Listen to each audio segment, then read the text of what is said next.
Ibra alilalamika Kajala alikuwa anaingilia maamuzi ya Harmonize.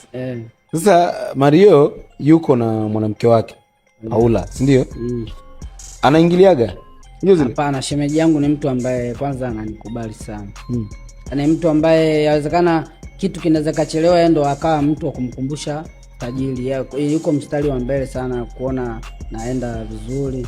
Ni mtu ambaye pia hata nikikosea nguo nimevaa vibaya lazima ataniambia, shemeji yangu badilisha hiyo upendeze, vaa vizuri. So ni mtu mzuri na ni mtu ambaye anatamani kuona anafika sehemu nzuri. Lakini mimi naamini Mario ni mtu ambaye anathamini kazi. Wewe unakatwa asilimia ngapi kwenye mkataba?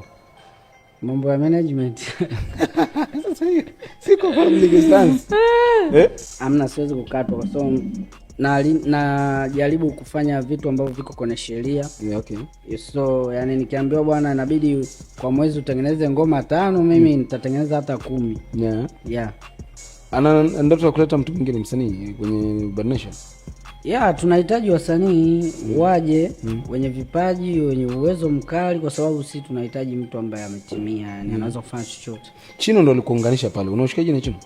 Ni ndugu yangu kabisa, yani sio ushikaji. Zile karangati ambazo ziliendelea kati ya Chino na Mario, wewe kwako ulikuwa unakuweka kwenye nini wakati gani? Zipi hizo? Kulikuwa mapishano huko. Sasa unajua mimi nimekaa mwaka mzima hata simu nilikuwa situmii tokea nimetoa 2025. Kwa hiyo kuna vitu vingi. Utumii simu?